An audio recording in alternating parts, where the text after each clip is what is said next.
Yeah. Peace and blessings, everybody. I hope everybody's had a beautiful, blessed, prosperous day today. Let me work on my mix here. Hey, you know who it is. It's Pastor Troy Wynn Sr., the senior pastor of the Freedom Church. Got to work on the mix a little bit. I hope everybody's blessed today. Wanted to jump on here really quick to share something with you that's been on my mind for a while now.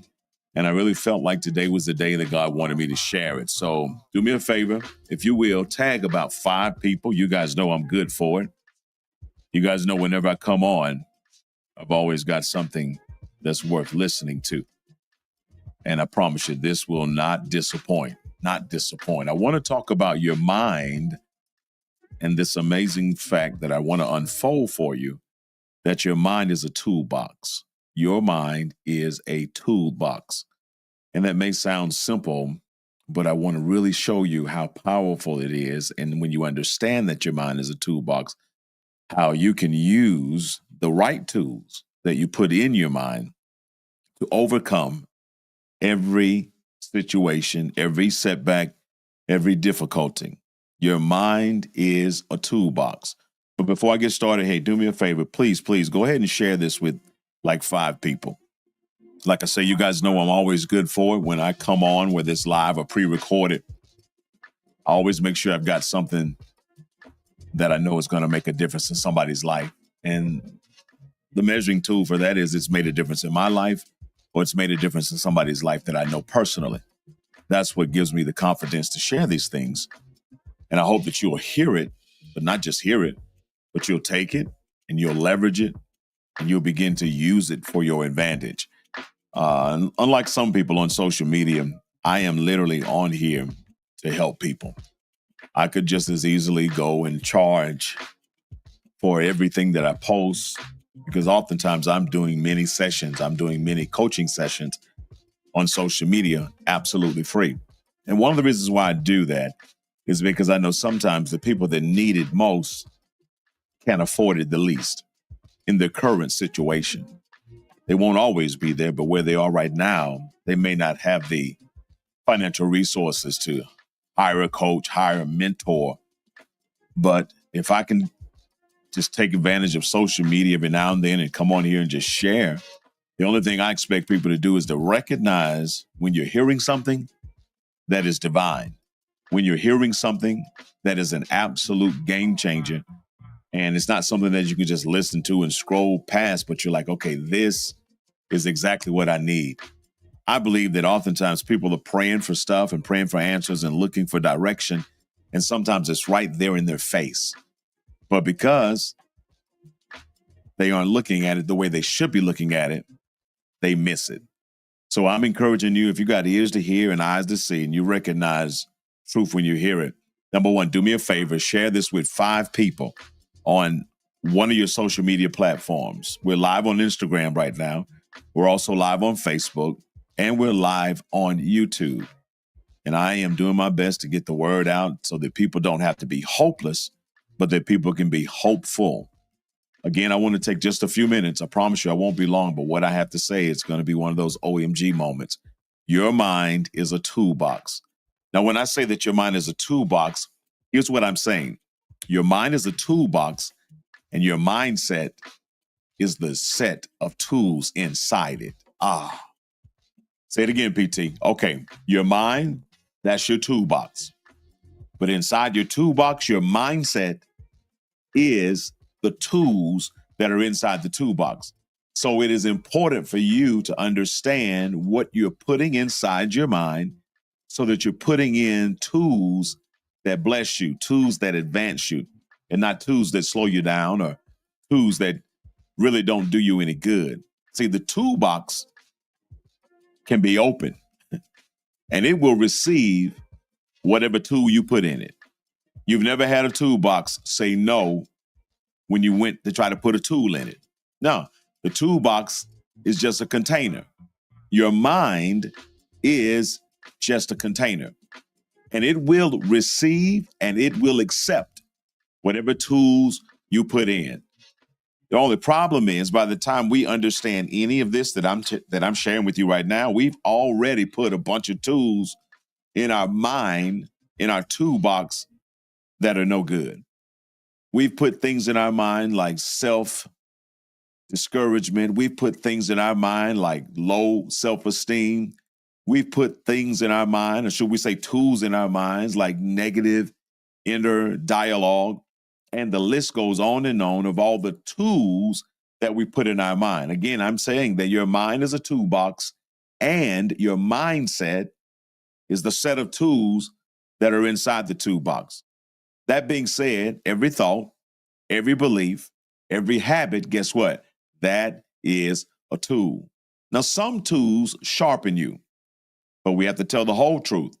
Some tools wear you down. Yes, some tools will help you, but some tools will hinder you. So I want to just take a few minutes to make sure we are loading in the right tools, the best tools. And I'll tell you right off the rip, the greatest tool in your toolbox is what I call the tool of toughness. And if you don't have it, you need to get it. If you don't have it, you need to develop it. Toughness. What kind of toughness are you talking about, PT? I'm talking about mental toughness. I'm talking about emotional toughness. I'm definitely talking about spiritual toughness, because toughness is a tool that must be in every person's toolbox who expects to be successful, who expects to be an overcomer, who desires to be more than a conqueror. Again, I want to repeat this over and over again. The greatest tool in your toolbox, which is your mind, is toughness. And here's why. When you've got that tool called toughness, when life hits you hard, it's toughness that keeps you getting up every time you've been knocked down. When life hits you hard, it's toughness that makes you not quit when you want to quit. When life hits you hard, it's that tool of toughness that you can reach inside and pull out and say, you know what? I'm hurt. I'm disappointed. I'm frustrated. But because I've got the tool of toughness, I'm not done yet. Woof. I'm not finished yet.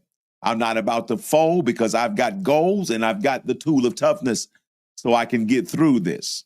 I can tell people who have the tool of toughness, and I can tell people who don't have the tool of toughness. And it's not something you can look at based on size and based on muscles and based on money. No. This is a mental tool. It's a mindset. But the people that have it, they are absolutely unstoppable. Now, when you have toughness in your toolbox, here's one of the benefits. You can rebound and rebuild from the rubble. Come on, PT. Let me say that again. When you have toughness in your toolbox, you can always rebound and rebuild, watch this, from the rubble. See, oftentimes when we find ourselves in what feels like ruin, when we find ourselves frustrated and disappointed, when we find ourselves in those low places in life, and all we see is the rubble from what we had dreamed, the rubble from what we had hoped, the rubble from the things that we had desired, and it has all come crashing down. I'm talking to somebody right now. It's fallen to pieces. It's not working. It has failed. It doesn't seem to have a future. Maybe it doesn't have a future. Maybe it's over. Maybe it's done. And all you are surrounded by is rubble. I need to tell you why you must have the tool of toughness in your toolbox called your mind, because when you have toughness, you can rebound and rebuild from the rubble. As a matter of fact, catch this. When you have toughness in your mindset, in your toolbox, you can actually take the rubble and rebuild something better than what you were building before it all came crashing down. See, this toughness is really not an option. You've got to have it if you're going to make it in this world, because we fall down, but guess what? We get up. Come on, somebody. I'm reminded of the story of Humpty Dumpty, who they say sat on the wall. Reports also have stated that Humpty Dumpty had a great fall. Further reports indicated that all the king horses and all the king's men could not put Humpty Dumpty back together again. I remember when I was a child, my mother will testify to this. I had one prevailing question when I heard the story of Humpty Dumpty. My mother has always said that when I was a child, I was unlike most children and unlike my siblings because I had an uncanny ability to see things in a different way and think about things that were far greater than the grasp of an average child. And when I heard the story about Humpty Dumpty, who sat on the wall, and how brother Humpty Dumpty had a great fall, and how all the king's horses and all the king's men could not put Humpty Dumpty back together again. Do you know what my question was? My question was, why didn't somebody call the king? Yeah, because the story says all the king horses. I don't even know why you would call horses to put you back together again, but then I can understand it because many of you have made the same mistake in your life. When you were broken and distraught and frustrated and laying in rubble and ruin, you called the wrong people or the wrong person to try to put you back together again, and they didn't even have hands to help you. Come on, somebody. Horses don't have hands. Horses have hooves. And how many times when we're in rubble or when we're in trouble, do we reach out to the wrong things or reach out to the wrong people, expecting them or desiring them to put us back together again? Don't make the mistake that Humpty Dumpty made. Do not call the king's horses, and it might be wise for you not even to call the king's men. Because even though the king's men had hands, they still couldn't help Humpty Dumpty. But I believe, had he called the king, I believe that the king would have been able to help him. Just like you in your current situation. You don't have to call a man or a woman. You can actually call the king. You don't have to call drugs or alcohol. You can actually call the king. You don't have to call a one-night stand. You can actually call the king, and the king knows how to put you back together again. And I'm talking about King Jesus, just in case you are not clear, because I know he can put you back together again because he's the one that put you together in the first place. Come on, somebody. See, when you have this tool called toughness, you understand that I just need to make the right call. I need to know where to go and how to go and who to go to. And I need to understand that even though I'm broken like Humpty Dumpty, if I've got toughness in my toolbox, I know that I can be rebuilt. I'm encouraging you right now to analyze your toolbox, your mind and your mindset. And if you're somebody who's always quitting, you're somebody who's always throwing in the towel, you're somebody who's always giving up, you're always somebody who's scrapping your goals and your dreams and your plans, if that is you, it is a clear indicator that you do not have the toughness that you require in order for you to survive the seasons of brokenness. Come on, somebody. You've got to get mental toughness because we're all going to be broken sooner or later. You've got to get toughness emotionally because we're all going to be frustrated sooner or later. You've got to get some spiritual toughness because we're all going to have our backs pressed up against a wall sooner or later.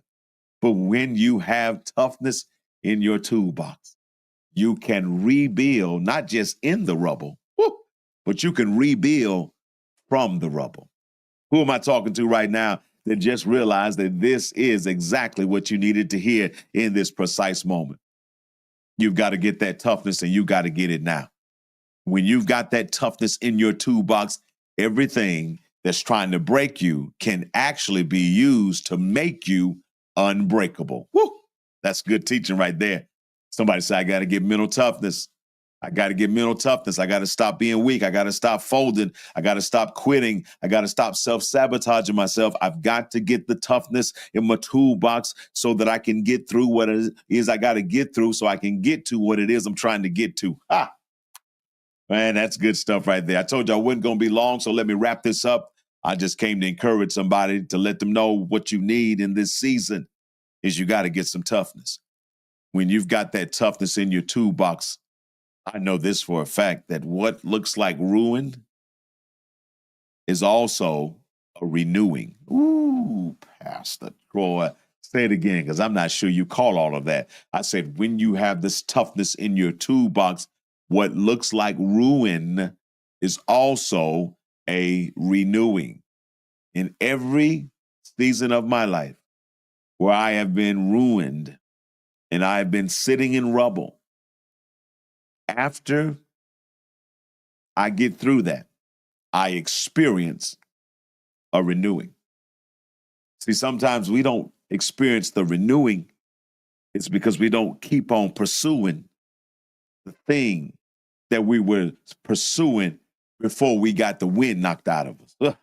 We don't keep on pursuing the thing that we had set as our goal and our dreams and our ambition. We give up and lose hope. And I need to tell you, just because it didn't work out with them doesn't mean it's not going to work out. Just because it didn't work out with her doesn't mean it's not going to work out. Just because it didn't work out with him, come on, doesn't mean it's not going to work out. Because God's got another them. Come on, somebody. God's got another her, and God's got another him. So what we do is we get tough. What we do is we get tough. We stay focused, and we say, you know what? I cannot be denied. I might be delayed. Woo, who am I talking to?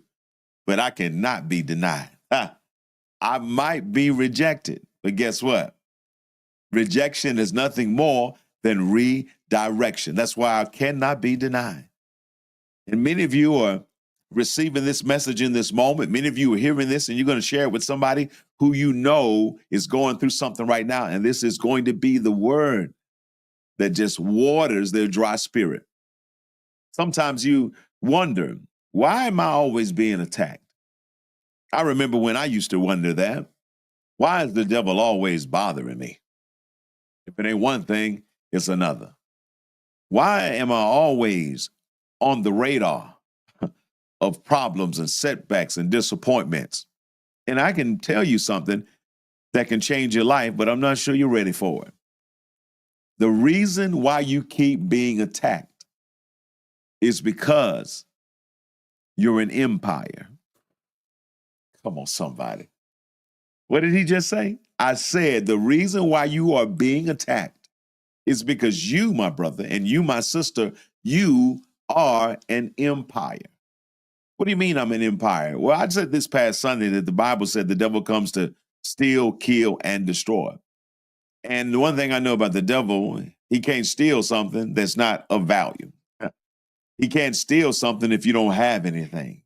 So the very fact that you are under attack is evidence and proof that you possess something of great worth and great value.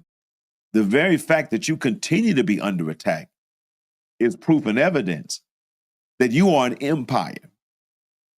Well, why do you say I'm an empire? Well, I want you to know you're an empire because when an empire is attacked, guess what an empire does? An empire strikes back. Where my Star Wars fan at? Come on, somebody. When an empire is attacked, an empire strikes back. You want to know how? You have to become your own generator. See, oftentimes, because we don't have that toughness in our toolbox, we look for people to keep us going. And listen, motivators are great, and inspirers are great, and mentors are great, and coaches are great. But every now and then, you're going to have to be your own generator. Teach up in here, PT. Yeah, every now and then, you're going to have to be your own generator because you're going to have to go through seasons of separation and isolation that is connected to your elevation and your manifestation of the things you've been praying and seeking God for. Oh, my God. Who am I talking to right now? And when you understand that you are an empire has to have its own power. So that when the enemy attacks and the enemy attacks your power base, you are not without power because inside the empower, you have your own generator. Much like many of the homes in America today, people have now installed a separate generator attached to their homes. So that in the event of a storm and the power goes out in the entire neighborhood or the entire block or the entire city, those people still have access to power. How do they have power when everybody on the street doesn't have power? Well, they have power because before the storm showed up, come here, PT, they purchased and installed a generator that went unused on sunny days, a generator that went unused when the neighborhood had power, a generator that was unnecessary when everything was working the way it was supposed to be working. But in the event of an emergency, in the event of a storm, in the event of attack, when power has been shut down, the person or the people with the generator can go and turn on their own personal generator, and they can have power when nobody else has power. I repeat, you have to be your own generator, so that if anybody ever tries to cut off your power, if anybody ever tries to cut you off, guess what? You still got power.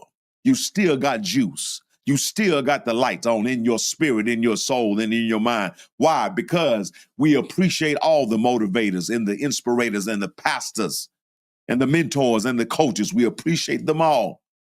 But if I can't reach them, I can reach inside of me and push a button, and the power in me can keep me alive. The power in me can keep me going. The power in me can help me understand that I am tough enough to survive the toughest of seasons, because I made it my business to make sure I put the mental tool of toughness in my toolbox. Oh, that's good. I gotta go, man. I'm making myself happy. Who am I talking to? Who am I talking to? Who am I talking to? Oh, I see y'all over there in the comments. I wasn't even gonna look at the comments. I'm trying to get in here and I'm trying to get out of here. But I see y'all in the comments tripping and showing it out and having some church over there. That's what I'm talking about. See, this is why God had me jump on here. I did not want to be on here, but God kept pressing me, saying, I gave you a word for today. Get on there and drop that word, then go and do all the other stuff you got to do. I'm like, God, I'm busy. Got a lot going on, God. God's like, I know, but I gave you that word today. It's not for you. It's for somebody else. Somebody needs to hear it. Obey me. So I said yes to God, and here I sit telling you exactly what God told me to tell you, that it is your time to make sure that you are tougher than you've ever been, and it is your time to make sure you have your own generator, so that when there is nobody and nothing to keep you going, you can push a button and keep yourself going. Woo, I'm talking good. I'm talking good. Let me recap so I can get out of here. Your mind is your toolbox. Your mindset is the set of tools inside your toolbox. Here's the question I will leave you with. What do you have in your toolbox that no one can take from you? Woo. Pastor Troy Wynn Sr. Man, somebody's pulling on my spirit. What do you have in your toolbox that nobody can take from you? I'm talking about no failure, no defeat, no setback, no disease, no breakup, no breakdown. Come on. No gossiper, no liar, no backstabber, no friend, and no frenemy, no family member, no fraternity brother, no sorority sister, no weapon formed against you, no government, no president, no pressure, no problem. What do you have in your toolbox that can't nobody take from you? I'll tell you what I got. I got toughness. I got toughness. I know I got it. And I hope you've got it. If you don't have it, you better develop it. And if you do have it, you better use it. Because your mind is a toolbox. I'm gone. Hey guys, I hope this has been a blessing to you. If you got anything out of this, listen, don't fool me. Leave a comment and let me know what was said that felt like daily bread. Come on. Do me a favor, if you will. Don't be stingy, because I know this is an on-time word. You need to share this on all your social media outlets. Facebook, Twitter, Instagram, If you still got MySpace, put it on there. Hey, and know that you got to get tough. Because if you're not tough, you'll never be strong enough to endure what you got to endure so that you can enjoy the things that one day you're going to enjoy because you didn't quit and you didn't throw in the towel. Well, you know who it is. It is the one and only Pastor Troy Wynn Sr. I'm the one and only, and if you ever see another, just know he is definitely a phony because I'm the real macaroni. Be blessed. I love you.